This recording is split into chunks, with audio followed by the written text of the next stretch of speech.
similar numbers, other than maybe ball guide and accuracy. But either one, whichever you want to bring. Aside from that, I have which might not have the longest distance number, but let's just see how this sets up. What I try to do is try to get this down here as far as possible, to give myself the best chance to be able to get there. However, we are going to need a somewhat favorable wind to be able to get this to the other side. It looks like I probably have enough wind in this scenario. Otherwise, another thing that you might want to think about is snow globes. Another thing that you also might want to do is you might want to try to keep your aim off the bunker there. Keeping it up on higher ground is going to allow the ball to carry just a little bit further. So here you can see that I'm just going to kind of hook it back as opposed to, and as I mentioned, keeping it up on higher ground should hopefully get me a little bit of extra carry, which I actually need in that. You can see with a Thor 4, it's very, very close. So now you're going to see that I'm not going to be able to get there, and other guys, especially if you have Thor 5 or Apoc 4, or I can use Extra Mile, and I should be able to, carry that Extra Mile 8, Extra Mile 6, 7, 6 or 7. You should be able to carry that far enough in any wind scenario with a 236 or 234 power. Should be plenty. For you to make sure that you wouldn't have to, I was trying to cheat every last yard. So you could see that I was putting it on higher ground and then trying to curl it back to make sure that I got all that full carry, because that's what it was going to require. But because of the fact that I didn't pull it off, we're going to have to play this hole significantly different. For the guys that get up there super far, you wind up right around here. Go for the green very, very aggressively.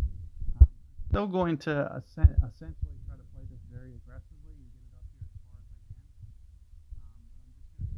get it up here as far as I can.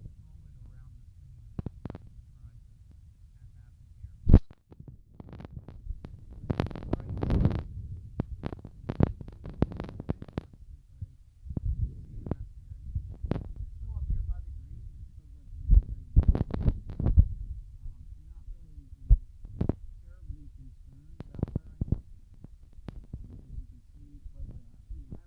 the left, I'd be much better off potentially even on that fairway over there. Great ball left, perfect ball.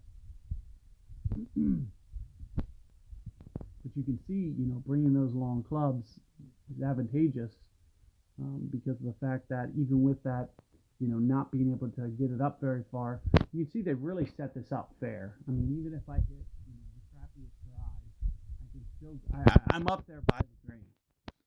So almost anybody who's playing this hole is going to get a chance for eagle. And about the worst thing that you can do is, not bring a long enough club to be able to just bomb it up there. You're much better off if you can do berserkers, stuff like that. And there's kind of two ways to go about doing this. You can try to bounce it off this fringe here, which is actually kind of very tough to do. Another thing that you can do when you're in here this tight is you can go for this dunk. And it usually plays close to, maybe 12 per ring, somewhere in here. So if I was to play this, one ring. However, the problem with this shot I'm about to hit is if I miss, I could potentially be in the rough. So you would probably want to do it with a machete if you were to try this approach. But as I mentioned, timing, I can easily get it. However, like I said, I probably can't stop this before the rough.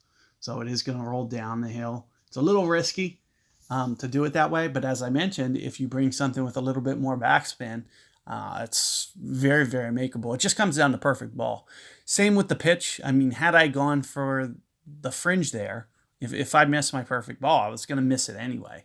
However, the way that I just did it, I kind of brought an extra, I brought par into the equation, trying to go for the eagle. But in any regard, you have a very makeable eagle chance that you can see in any sense. No matter if you bring Berserker, you're going to have an eagle chance at this hole. So pretty much no matter what, without question. Keep it in the fairway is essentially, the most important thing.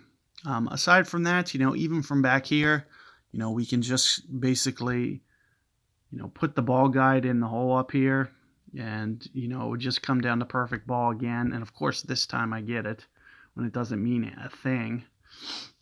So had I got it the other time, we'd probably be looking at an eagle. But there you can see that I roll it off and, forfeited my stroke, unfortunately. But, there you have it. And as I mentioned, especially even if you wanted to, bring Machete for, the only problem is you'd have to drive it in the fairway if you bring Machete. So you would have to make sure you hit a safe drive, because you could not have Nirvana for the second shot. Like, it would be just detrimental if you drove it in the fairway and had to pitch out with Machete. So it's, it has some trade-off, but, there's some, distinct advantage. It might even be a situation where you would even think about bringing, an Amazon. You would have to play very, very little marginal wind. And, even at Amazon 1 here, I'm already at 60 backspin. 60 is probably right on the edge. It might still not be enough backspin. It's very, very close. You might not be able to stop it. You might need it a little bit higher than 60. And you can see here with the Machete at 84, I could easily play that shot. So just something to be thinking about. But in any regard, good luck with that fifth hole, guys, and I'll catch you guys for hole 6 coming up.